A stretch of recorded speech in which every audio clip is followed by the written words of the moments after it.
இயேசுவோடு மரிக்கிறதற்கு தோமா பிரதிஷ்டையோடு கூட இருந்தான். அவனை பரிசுத்தாவியானவர் இந்தியாவுக்கு அனுப்பி வைத்தார். இப்போ தோமாவை பாருங்கள், இயேசுக்காக மரிப்போம் என்ற எண்ணத்தோடு தான் அவர் இந்தியா வந்தார்.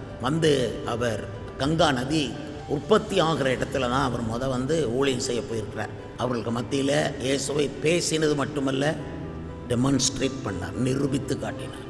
நிரூபிக்கிறவர்களாக இருக்க வேண்டும். இயேசு தெய்வம் என்பதை நிரூபிக்கணும். மோசேனுடைய கோலை கீழே போட்டான், சர்ப்பமாயிற்று. மந்திரவாதிகளும் கோலை கீழே போட்டார்கள், எல்லாம் சர்ப்பமாயிற்று. மோசேக்கே கன்ஃபியூஸ் ஆயிட்டு, நம்ம பாம்பு இதில் எது? உடனே மோசேனுடைய சர்ப்பம் மீதி 10 சர்ப்பத்தையும் விழுங்கிட்டு தனியாக நிற்கிறது.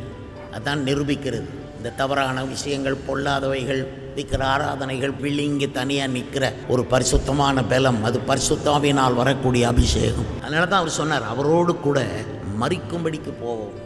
இந்த பிரதிஷ்டையோடு வாங்க, வாலிபர்களாக இருந்தாலும் வாலிப பிள்ளைகளாக இருந்தாலும் எல்லாம் சாதிச்சுட்டு நம்ம மரிக்கணும். உயிரை கொடுத்து ஊழியம் செய்கிறவங்க எழும்பணும். இதோ யாரை நான் அனுப்புவேன், யார் நமது காரியமாய் போவான் என்று ஆண்டவருடைய அழுக்குறல் அன்னைக்கும் இன்னைக்கும் என்றைக்குமே கேட்குது. இன்னைக்கும் அந்த அழுக்குறல் மறுபடியும் வருது. யாரை நான் அனுப்புவேன், நான் அனுப்பணும்.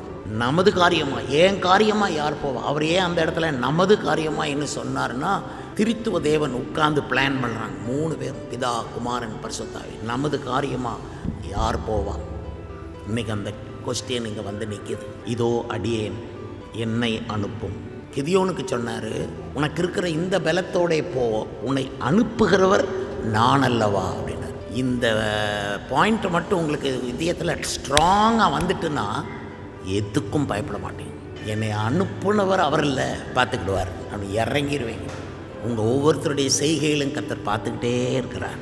உங்களுக்கு நீங்கள் கேட்குறத விட, நீங்கள் நினைக்கிறத விட மிக பெருசாக உங்கள் லைஃப்பை கர்த்தர் மாற்ற போகிறார். நீங்கள் எட்ட நினச்சது கொஞ்சம், ஆனால் கர்த்தர் உங்களை எட்டாத உயரத்தில் கொண்டு போய் வைக்க போகிறார். நீங்கள் இமேஜின் பண்ண முடியாத ஊழியத்தை கர்த்தர் உங்களுக்கு தரப்போகிறார்.